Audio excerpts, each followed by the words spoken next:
Hello YouTube, my name's Nero, and today we have some Call of Duty Advanced Warfare, another episode of Dear Nero, which is the weekly series here on my channel where subscribers send me in fan mail and or fan questions, and I do have to go ahead and answer them.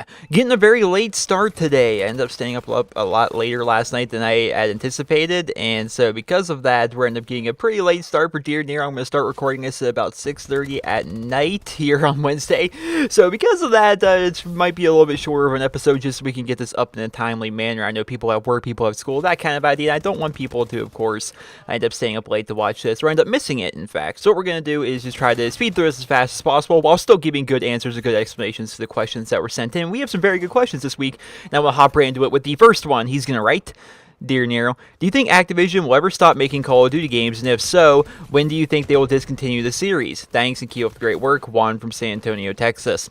So Juan, this is an interesting one that a lot of people always seem to, they kind of jump at this, right? They kind of jump at COD's dying, I'm not enjoying Call of Duty, therefore COD's dying, yeah, that kind of idea. Little do they realize that Call of Duty itself is one of the top selling games every single year. Every single year, always. 10 plus million copies sold every single year. I believe Advanced Warfare, which, think of it, man. You think of the original Call of Duty, then COD 1. No, the original Call of Duty would be COD 1, then there's COD 2, COD 3, COD 4, World at War, Modern Warfare 2, Black Ops, Modern Warfare 3, Black Ops 2, COD. Advanced Warfare is the 11th Call of Duty, and it was the biggest entertainment launch of 2014. Think about that. It's ridiculous. Call of Duty's been out forever. People are continuing to buy it. People are continuing to play it. Just because you as a person, you as an individual, may not be enjoying the current game, does not mean COD's dying. I hear the word dying so much in the video game industry. It's like, oh, this is dying, COD's dying. It's not, guys. It's selling so ridiculously well. So many people are playing it. So many people are buying it. It's absurd, especially if you try to compare it to other games. It's ridiculous. Will Activision ever stop making Call of Duty? I feel so at some point, yeah. At some point, the Call of Duty system, the formula is going to get dry. Some point. We don't know when, some point. But that's going to be a very, very long time from now. You think of certain games. I'm not even sure. I can't even think of games off the top of my head that would be good examples. But there's games out there that barely sell that much. They sell, you have 2 million copies. And a game that sells 2 million copies like that is still considered to be a pretty good game by the people that actually bought it and played it and enjoyed it, right? And Call of Duty could go down that same road. Even if the fan base of Call of Duty were to continue to dwindle, which right now it's not, keep in mind. Right now it's not. But if it were to continue to dwindle down to the point where it had 2 million, only 2 million people buying the game, that's still a ton, especially compared to other AAA games. Like, it is going to take a very, very long time for the Call of Duty franchise to quote-unquote die. And think about the fact that it's already 11 years into the cycle and it's still going this strong. No video game has done this in ages. Now, I don't claim to have played a lot of, Nintendo-based things back in the day. I'm only 23 years old. I wasn't around back with a lot of the old-school consoles and whatnot. But when I think of Call of Duty, I think of it as the same kind of staying power as, the Mario franchise has, right? You think of Mario and how ridiculously popular that is, and how anything related to Mario people will buy, right? If Mario's on the cover, chances are people are going to buy it. They're just giant fans of that franchise and have been forever. It feels like Call of Duty could be the same way. And you look at the fact that now they're trying to add some variety and spice up a little bit by the fact that we have 3 different developers making the game. So every single year it's a brand new Call of Duty game, of course, with full DLC, and it's made by a completely different studio than the studio that made the prior game, or the studio that'll make the next game even. So it's pretty interesting how they're going to be doing that, and Call of Duty has set themselves up pretty well to continue on. Like I talked about in the video earlier on this week, though, it's like I feel as though a lot of these games are going to try to be more like Black Ops 2 in a way, because if you do look at what happened with Call of Duty Ghosts and the player count, the dismal player count that Call of Duty Ghosts had, I think Infinity Ward, of course, is going to be trying to change that. Of course they're going to be trying to change that. They need to do something to get more people to play their game consistently. That way they can sell more DLC, right? At the end of the day, Call of Duty is a business, and it makes sense that way.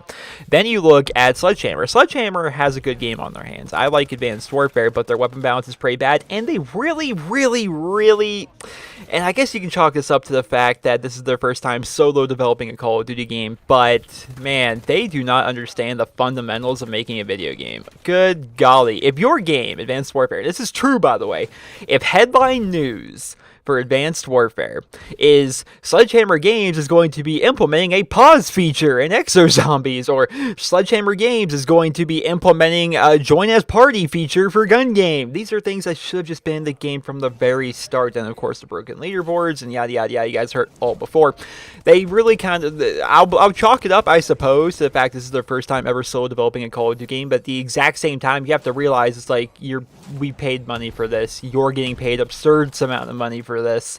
You should probably try and get it right the first try. But still, it's interesting. It's definitely interesting that Sledgehammer is their first time. And of course, they're going to be continuing this on. They're going to be making another game in the future. Of course, Treyarch's going to be next, then Infinity Ward, and then a year after that, we're going to have Sledgehammer Games. We're all going to be considerably older by the time the next Sledgehammer game comes out, but it's going to be coming out. So I don't know, man, it's interesting. Call of Duty's not going to die. I don't think Call of Duty is going to be dying anytime soon. And when do I think they will discontinue the series? I think they would discontinue the series when it starts getting to the point where it costs more money to develop the game than what they're actually making from it. That's why I think they would discontinue Call of Duty, but we are decades probably away from that being the case. Next question, he rates Dear Nero, out of all the DLC guns in Call of Duty, which one is your favorite? Also, what is your favorite wonder weapon and regular gun in Zombies? Treyarch is the bomb. Love your videos. Max from Maryland.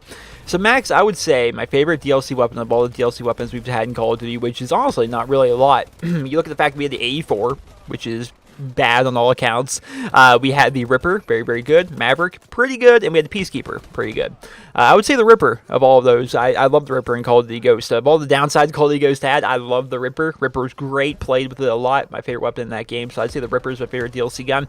My favorite wonder weapon in Zombies, the Solidifier is pretty ridiculous. If the Solidifier was in every zombie map, I think I could make it around 70 on on all of them. I made it around 78 on the one map that had the Solidifier because that gun was broken. It was OP. There's no reason I should have been in Zombies, man. It was so easy. The only thing that killed me was the fact that I couldn't get a max ammo. I was on round 78. That was the only thing. If I would have had max ammo, I would have went on, just forever with that weapon. It's ridiculously powerful. Another good one, though, is the ray gun. I love the ray gun. Ray gun, just tried and true, classic ray gun. Always very nice. They're always excited when you end up getting that out of the box. If you have a regular gun in Zombies, it's a mix. I guess it really depends on which zombie game we're talking about. Like, for example, if we're playing World at War Zombies, I'd love to have an MG42, right? That thing's ridiculous. Of course, PPSH is another great one. You look at, like, the Black Ops Zombies. I can't even really remember what's in the Black Ops Zombies, to be perfectly honest. It's been so long since I played that game, but I do remember in Black Ops 2, RPD was my favorite. I loved having that. It was actually kind of cool, because RPD was not even in any of the prior Treyarch games whatsoever, but there's like, you know what, we're going to take, like, the Call of Duty 4 or the Modern Warfare 2 RPD, and we're just going to throw it in the Zombies, and hopefully people enjoy it, and I did, and I thought it was really cool that they did that, so I used that a ton. Of course, during Black Ops 2 Zombies, had a whole lot of fun with that. Next question, he writes, and this is a very interesting one. Dear Nero, if Treyarch made their next game based around skill-based matchmaking like Advanced Warfare did, do you think people will still enjoy it like they did for the past Treyarch games? Thanks, have a good day from your newest subscriber, Squeeze. So Mr. Squeeze, interesting idea. If the next Treyarch game had skill-based matchmaking to the extent that Advanced Warfare has, do you think people would still enjoy the game? So, like it or not, skill-based matchmaking has been in every Call of Duty. Just about every single one of them. The algorithms and stuff have been different for every Call of Duty game. They've been different in that, the extent at which skill-based matchmaking really seems to work. But it has been in there, If you're like some crazy, ridiculous player, you're not going to be facing the worst of the worst all the time. Although it does happen, it's not going to be happening all the time. There's always been some form of skill-based matchmaking, just not really ever to the extent that we've seen in Call of Duty Advanced Warfare, right? And if they had the exact same one, like the exact same thing, I don't think people would enjoy Treyarch. I don't think they would enjoy the next Treyarch game as much. I really don't. I've talked about it many times. I love Treyarch. Treyarch is my favorite developer of the Call of Duty franchise. I love their games. There has not been a bad game put out by them. I loved World at War. I didn't play COD 3, but that was so long ago, I don't even think it's really relevant. But I loved World at War. I loved Black Ops. I love Black Ops 2. They're all very good games, in my opinion. I'm excited for whatever they want to actually put out next. But if they were to have a skill-based matchmaking system in there, where you're always going to be facing people of an equal skill level to you, I don't think people are going to enjoy it as much, myself included. Because you look at what has happened here in Advanced Warfare. The reason Advanced Warfare is being held back for me, and it sounds douchey to say, it really does, but I'm in like the top echelon of skill-based matchmaking in a way. Like I'm up there in that 1.8 to 2.0 KD ratio, and once you get up to that high, like once you get up in that that KD range and that skill-based matchmaking range, that's where the people that you're facing are all very annoying people to play against. It's not that they're like amazing, it's not that they have great aim, it's just that at that level all they use is the best guns in the game. You know, Ball 27, ASM1 every single game, and it's not fun. It's not enjoyable for me to play against that, because I got up there, I got into that top tier by using the MP11. I got into that top tier by using the EM1, by running around with the SAC-3s, by using the XMGs, you know, using stuff like that. That's how I got up there. But everyone else is up there just because they have, you know, 10,000 kills with the most OP guns in the game. That's how they did it. That's how they're going to continue to do it in every single game. You look at the kill feed in most of my matches, that's really what it is. It's Ball 27, ASM1, Ball 27, ASM1. It's like,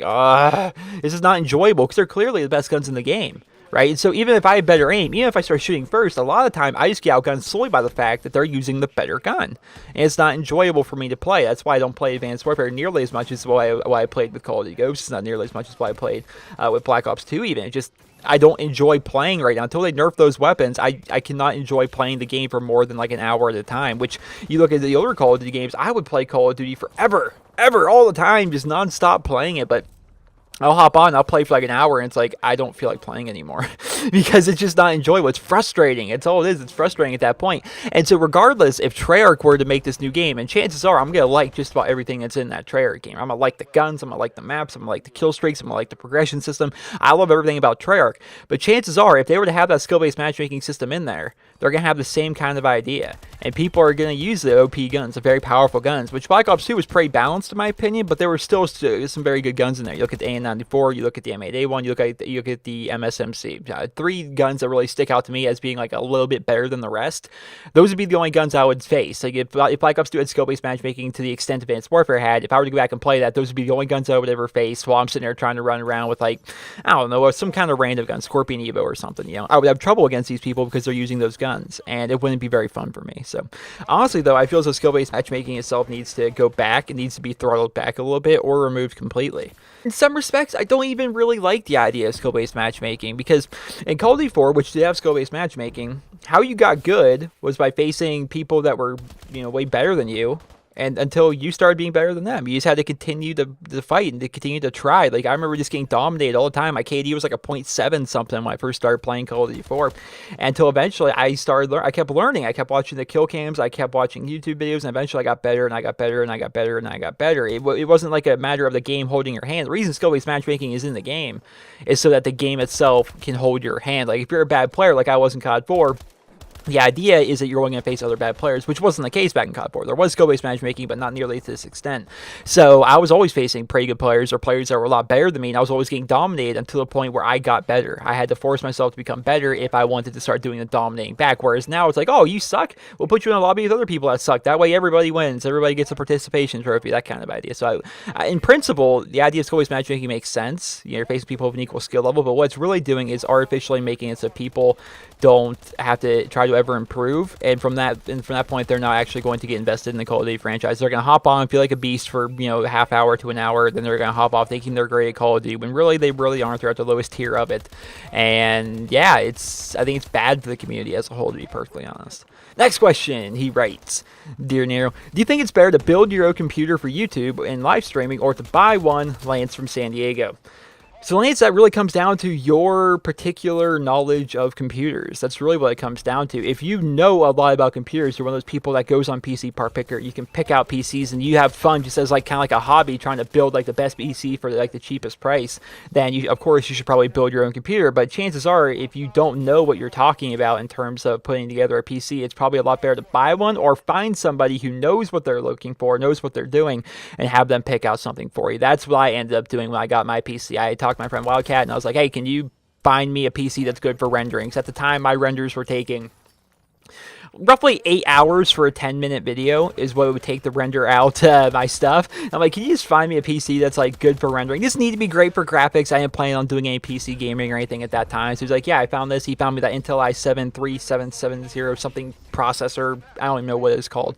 I know it's an Intel i7, and he ended up finding that for me. It was a relatively cheap price, and so he's like, is that the one you want? I'm like, yeah, sure. And I bought it. It had a really crappy like Intel graphics 2000 or 4000 or something like that. It was some crappy internal capture or internal graphics card, which eventually, once I started getting more into PC gaming and stuff like that, I was like, I'm gonna get rid of this thing, because this thing had trouble running Minecraft, and I ended up replacing that. And all I did was I went out and I bought a GTX 660, and this was a couple years back, and I put it in there, and that was it. I bought my 660, and now I still have that exact same computer that Wildcat picked out for me, and it's got the 660 that I found.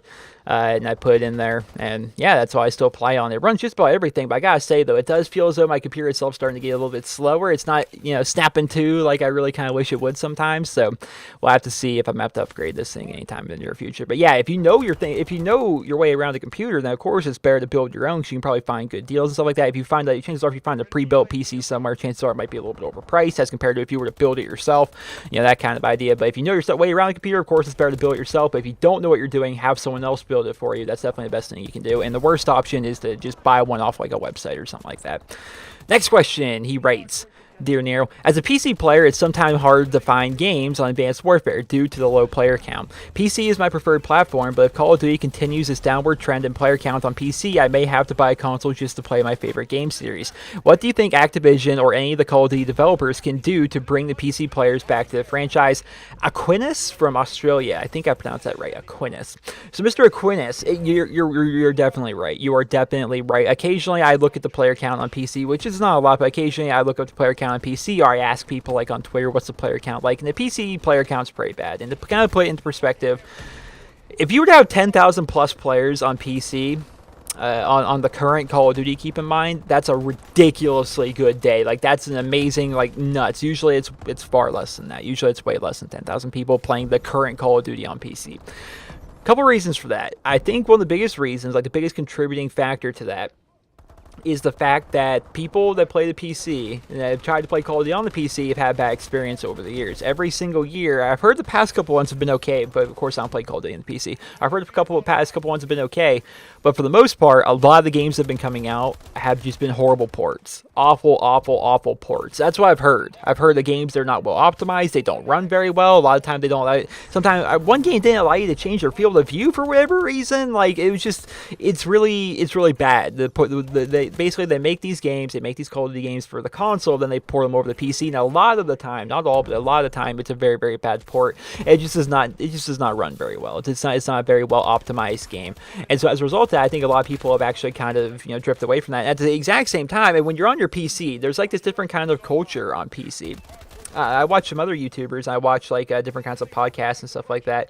And when they bring on guests to the show, or just even when they talk about it themselves, I'm not going to name the people because I don't know if it makes them sound bad or not. I don't think it does. But they talk about Call of Duty, and whenever they talk about Call of Duty, it's always in like this negative light. Like Call of Duty is like the hipster game. It's the game that people like to make fun of. When you picture a Call of Duty person, you picture like a 12-year-old all jacked up on Mountain Dew yelling about how he's raping your mother into a microphone or something. That's what people picture. That's like the stereotype for Call of Duty, and PC gaming especially is really kind of on top of that stereotype. You talk to a lot of PC gamers, they kind of just make fun of Call of Duty rather than actually play it. They're much more interested in stuff like Counter-Strike. I don't know which Counter-Strikes even. I don't pay attention to it, but they pay more attention to Counter-Strike. They pay more attention to League of Legends. They pay more attention to whatever new exciting game is coming out. Right now it's H1Z1. They pay attention to that kind of stuff rather than pay attention to Call of Duty. What can they do? I really don't know what they can do to actually make people want to come back to PC besides optimizing their game for PC, which is really kind of hard to do, right? Because you're going to try and optimize your game for your lowest demographic, right? That's like me, and this might sound bad to some of you, but that's like me trying to tailor my videos for people from I don't know, Brazil, right? While I have viewers from Brazil, it's a very small number compared to the number of viewers I have from the United States and the United Kingdom, and even to a lesser extent Australia, right? But not a lot of my viewers are from Brazil. And what if, like, in trying to cater this game, like, what if tomorrow you get on YouTube, I wonder if old Nero's got a video. From now on, I changed my logo. It's a logo of the Brazil flag. My new channel art is the Brazil flag. I start speaking whatever language they speak there. I don't know what it would be. Spanish, maybe? I don't know. I start speaking a whole different language. I start playing nothing but FIFA. If I were to, like, try and, like, cater to, like, one particular little tiny demographic, and not to say I don't like you guys from Brazil, because you guys are all awesome from Brazil. I'm just saying, I'm making an example here. It wouldn't really work out that well. They're really better off making their game for consoles first, because that's really where all their stuff is, and they have to port it over. The key, I think, is to make sure these are very, very good ports. They're always very well optimized, where people can constantly get very good frames per second, and people can always have whatever options they want to have there. The graphics themselves look very good. If you have a very high-end graphics card, and when you're playing Call of Duty on your PC, and it actually looks that way, it should reflect that. Basically, they need to optimize their game a little bit more for PC when they're porting their stuff over. That's how I think they can bring PC players back to the franchise. Next question, he writes, Dear Nero, why do you think Call of Duty hasn't implemented a custom map maker into their games? It seems to be a popular thing games are starting to do now, primarily Halo and Far Cry. I would love to see what the community could put together, and I feel as though it would really make Call of Duty more replayable and make custom games really popular. I sometimes think of ideas for cool Call of Duty maps, and I would love to be able to make them. I would love to hear your thoughts on this, Jack from Minnesota. So Jack, that's definitely an interesting idea. It's something I've been wanting ever since Halo Reach came out. I don't know if you guys have played Halo Reach. I played Halo Reach a bit. I wasn't really super into the multiplayer. What they had in that game, though, was Forge World, and Forge World was awesome. Basically, what I was able to do with Forge World is you go into this world. It's like a big kind of open world, and you can make and do whatever you want within that world. You had the ability to build buildings. You could build entire maps. You could place down spawn points. You could place objectives. You could place barrels. You could do whatever. Like, you can go in there and you can make a giant ramp, and then you could spawn in a bunch of, like, quad bikes or ATVs, whatever they're called in Halo, and you can go jumping on those and stuff like that. You could do a lot of, like, really, really cool stuff. One of the things I did way back in the day was actually went back and I rebuilt Shipment, which is very unoriginal, right? That's one of the first things a lot of people did. I rebuilt Shipment, but I rebuilt it better than anybody else. I made an entire death arena out of Shipment. Like, I built these walls and the ceilings. I made sure the lighting was just perfect. I put a lot of time and effort into it. It was really fun. I also tried to make, like, a Camp Crystal Lake map based off the Friday the 13th series, which is also pretty cool, but it's just really cool how you had, like, that open world, like a sandbox style thing within Halo, and that was really kind of fun. I spent most of my time, honestly, playing that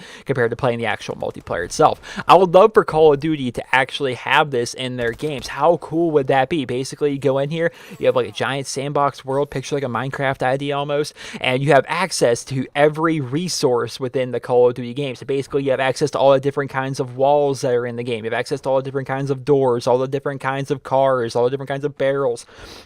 And from there, you can just basically fly around, place stuff down on the ground, and make your own Call of Duty map. That would be freaking fun. And I don't care what you would have to do with this. My first initial thought was I would give up zombies for this. And I was like, no, I wouldn't give up zombies for that. But what I would do is I would be super willing, if they were to make this like an extra thing, like if you would like to purchase this for $5, some $10 even, whatever, I would be willing to download a giant super mega file onto my Xbox to be able to have this kind of thing downloaded where we could have this in there and we could just go and make these custom maps. Because actually pretty interesting. I don't know this super well, so my facts may be a little bit wrong, but they're close to being right. What they did with Halo Reach, I believe, was didn't they allow fans to make maps within, like, this Forge World? Fans were able to make these maps. I believe some of those maps actually made it, like, into the competitive scene, and they started playing those maps rather than playing on the maps that was actually made by the developers. That's pretty interesting that they were able to do that. It was pretty freaking cool, and from there, people were actually able to make really cool custom games, really cool game modes. There's actually a video on my channel if you guys want to look it up. I'm trying to remember the name of it. It's called Halo Reach something. Just type in NerosCinema Halo Reach, you'll probably find it. Basically, it's this custom game mode where basically it's a giant incline, giant incline, where you're constantly flying down the hill in these Jeep-like vehicles. You're constantly flying down there, and at the bottom of the hill is a guy with a giant hammer trying to whack you. Basically, his objective is to take out all of the people that are in these Jeeps, because once they get to the bottom of the hill, there's a teleporter, which is going to teleport you back to the top, and then you keep on going down, like, on this infinite loop, and until that guy can take out all the people, then he wins. It's just really, really, really fun. I think it's like one of the coolest game modes ever. It was awesome. I had a whole lot of fun with that, I really gotta say. And you could do that kind of stuff in Call of Duty. We could have a whole lot of fun with that stuff if they were to implement something like that. I don't see why they couldn't, to be perfectly honest. I think they should do that. Of course, I think, didn't Halo 4 have a Forge World in it, but it was really bad compared to Reach? I think that was the case, right? I think that something like that happened. I could be wrong on that, but I'm pretty sure that happened. But try and make it really cool. Try and make it like the Halo Reach Forge World. It would be awesome. Next and final question. He's going to write, Dear Nero, I know you were very turned off when GTA 5 heists were not in the game at launch. They promised them in pre-launch trailers, then they weren't in the game. Then they released another trailer saying that they were going to be released in early 2015, and we're going on the third month of 2015, and they're still not out. What is your opinion on this? In my opinion, I think that Rockstar is a pretty lazy studio. They need to get a hold of themselves. Keep up the great work on Dear Nero. It's the only series I really look forward to. Ryan from California. So Ryan doesn't like DNA Saturday. Ryan, you jerk. Ryan, you jerk. But still, I like the question. I like the question. So I actually recently went back and looked at a video that I made. I made a video talking about developers being lazy. Right, I made a video talking about developers being lazy and they're not being transparent. Just scumbag moves that certain developers are using. The video I made, was, keep in mind, which was 5 months ago, was talking about how Rockstar has not yet released heists that they promised in pre-game launch trailers. Right, still haven't put those out yet. And also, I was talking about ZeniMax and Bethesda because both of those guys, they're both kind of working together on the Elder Scrolls Online, and they basically they promised a console release. Right, it is going to be coming out on the console as well. They actually held back the game in terms of like what you could do with it, and especially like the user interface and stuff like that. They held it back a lot so that people on the console could play it as well, which really kind of hurt people like me to play it on the PC. And so I was really kind of mad at that because they delayed the console release, and then we haven't heard really anything about it since. But I think we have heard about it. It's going to be coming soon, like in early summer this year, I think is when it's coming. I could be wrong about that, but keep in mind the video I'm talking about I made 5 months ago talking about this, and that was after GTA 5 Online has been out for a year, and yet there was still no heist. And now it's been a year and 5 months, and it's still not out. It was actually kind of funny. It's pretty interesting. During that video, like I was going through reading some of the comments, a lot of people were like, "Your facts are all wrong. Rockstar is great people. They just don't want to put out a crappy thing. They'd rather take their time to make sure it's good." I'm like, but guys, it's been a year and 5 months since they promised this kind of thing, and ultimately, I still feel the same way I feel in that video. It comes down to the developers. It comes down to them trying to be transparent with their consumer base. Ultimately, I think Rockstar themselves should be sued, or they should be handing out money to all people, or offering free refunds for Grand Theft Auto 5, something along those lines, because what they did was nothing short of an illegal bait and switch. It was pretty freaking awful. It was terrible what they did. Picture this, and this reigns completely true. This is a perfect parallel here. Listen, hear me out on this. What they did by promising these heists and pre-game launch trailers, and then not having it in the game at launch, not having it in the game for the first year, not having it in the game for the first year and a half, would be the equivalent, ladies and gentlemen, of us seeing a trailer for the next Treyarch game, right? Black Ops 3, let's call it. And we see this trailer for this awesome zombie game mode that's going to be in Black Ops 3. Then once the game comes out, that zombie game mode's not there. They're like, "Oh, don't worry, I'll be here soon." Then a year goes by. It's still not there. A year and a half goes by. It's still not there. Picture that. How would you feel if we saw trailers, if Treyarch themselves, this wasn't a fan trailer. Picture this, if Treyarch themselves put out a trailer talking about Call of Duty Zombies in Black Ops 3, their new game, and after a year and a half of the game being out, zombies still aren't featured in that game. How would you feel?